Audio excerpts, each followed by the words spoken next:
Assalamualaikum warahmatullahi wabarakatuh.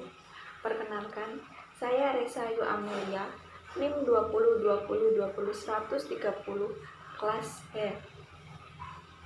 Pengalaman pembelajaran yang dapat saya petik adalah dapat menambah wawasan yang lebih luas dan pengalaman hidup yang lebih unggul dari sebelumnya. Akan mempresentasikan tentang pokok-pokok hukum administrasi negara. Pokok-pokok hukum administrasi negara yang terdiri dari 1. Pengertian dari hukum administrasi negara yang diartikan sebagai peraturan yang mengatur administrasi. Administrasi adalah sebuah hal atau suatu hal yang mengatur hubungan hukum antara warga negara dengan pemerintah, sehingga negara dapat berfungsi. Istilah administrasi berasal dari bahasa Latin, yaitu administrare, yang artinya setiap penyusunan keterangan yang dilakukan secara tertulis dan sistematis dengan maksud untuk mendapatkan suatu ikhtisar keterangan dalam keseluruhan dan dalam hubungan satu dengan yang lain.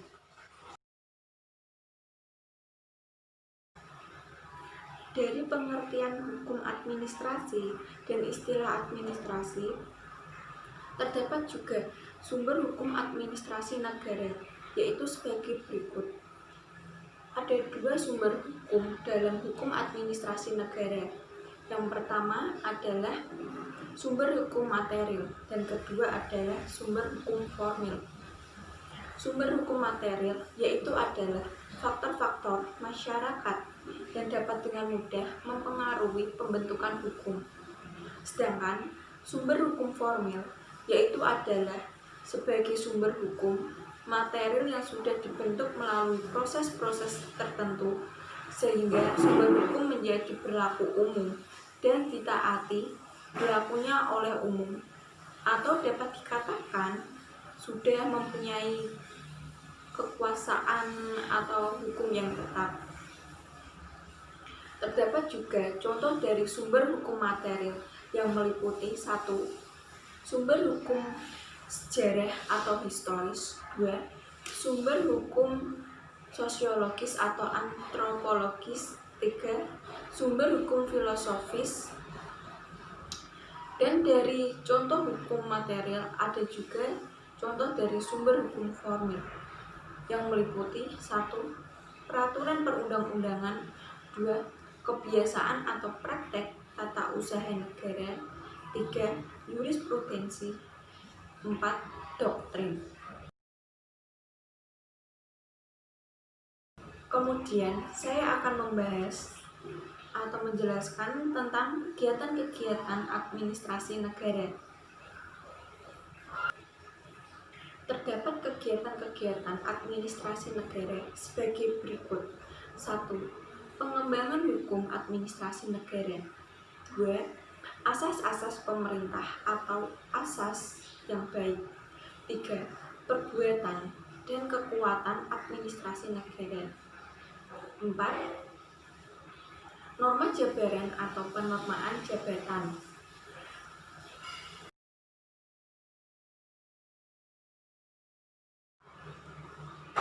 Dari kegiatan tersebut, ada juga syarat-syarat pelaksanaan dari hukum administrasi negara. Syarat-syarat pelaksanaan dari hukum administrasi negara yaitu terdiri dari beberapa. Di antaranya adalah sebagai berikut. 1. Efektivitas. 2. Legitimasi. 3. Yuriditas. 4. Legalitas. 5. Moralitas. 6. Efisiensi. 7. Teknik dan teknologi. Efektivitas yaitu artinya kegiatan harus mengenai sasaran atau tujuan yang telah ditetapkan atau direncanakan. Legitimasi yaitu artinya kegiatan administrasi negara jangan sampai menimbulkan keteributan karena tidak dapat diterimanya oleh masyarakat setempat atau lingkungan yang bersangkutan. 3. Juriditas Artinya, syarat yang menyatakan bahwa perbuatan para pejabat administrasi negara tidak boleh melawan. Yang keempat, legalitas.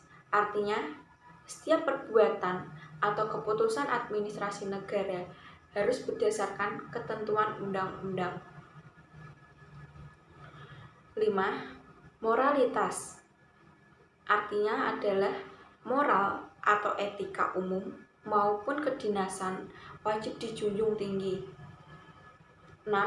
Efisiensi, yaitu wajib dikerjakan seoptimal mungkin, dan kehematan biaya dan produktivitas wajib dan diusahakan setinggi-tingginya. Yang terakhir yaitu ketujuh, yaitu adalah teknik atau teknologi wajib dipakai untuk mengembangkan atau mempertahankan mutu presentasi yang sebaik-baiknya.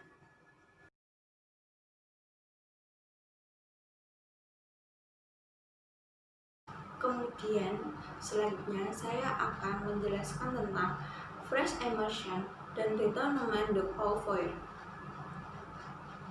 Fresh immersion adalah asas yang bertujuan untuk mengisi kekurangan dan melengkapi asas legalitas supaya cita-cita negara hukum kesejahteraan dapat diwujudkan, karena asas ini memberikan keleluasan bertindak karena pemerintah untuk melaksanakan tugas-tugasnya tanpa terikat kepada undang-undang. Terus, detonement de Beauvoir adalah suatu perbuatan alat negara yang dapat mempergunakan wewenangnya secara yang tidak sesuai dengan tujuan yang telah diberikan oleh peraturan yang bersangkutan kepada wewenang itu tersebut.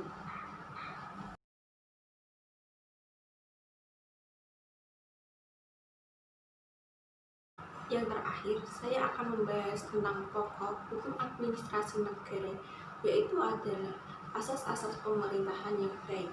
Asas-asas pemerintahan yang baik terdiri dari beberapa asas-asas. Di antaranya adalah sebagai berikut. 1. Asas kepastian hukum. 2. Asas kepentingan umum. 3. Asas pelayanan yang baik. 4. Asas keterbukaan. 5. Asas tidak menyalahgunakan wewenang. 6. Asas ketidakberpihakan. 7. Asas kecermatan. 1. Asas kepastian hukum, yaitu adalah asas dalam negara hukum yang mengutamakan landasan ketentuan peraturan perundang-undangan, kepatutan, kehadiran dalam setiap kebijakan penyelenggaraan pemerintah. Yang kedua, asas kepentingan umum adalah asas yang mendahulukan kesejahteraan dan kemanfaatan umum dengan cara yang aspiratif, akomodatif, selektif, dan tidak diskriminatif. Yang ketiga, asas pelayanan yang baik. Asas pelayanan yang baik yaitu adalah asas yang memberikan pelayanan yang tepat waktu, prosedur, dan biaya yang jelas sesuai dengan standar pelayanannya. Kemudian, asas keterbukaan adalah asas yang melayani masyarakat untuk mendapatkan akses atau memperoleh informasi yang benar, jujur, dan tidak didiskriminatif dalam penyelenggaraan pemerintah. Lalu, ada asas ketidak menyalahgunakan kewenangan, adalah asas yang mewajibkan setiap badan atau pejabat pemerintah tidak menggunakan kewenangannya untuk kepentingan pribadi. Keenam, asas ketidakberpihakan adalah asas yang mewajibkan badan pejabat pemerintah dalam menetapkan dan atau melakukan keputusan. Dan terakhir adalah asas kecermatan. Asas kecermatan yaitu artinya mengandung arti bahwa suatu keputusan atau ketidaktindakan harus didasarkan pada informasi dan dokumen yang lengkap untuk mendukung legalitas penetapan.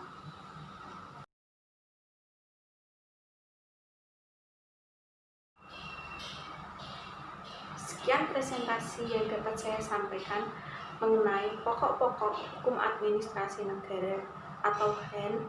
Mohon maaf jika ada kata atau cara penyampaian yang kurang, dan selebihnya saya ucapkan terima kasih. Assalamualaikum warahmatullahi wabarakatuh.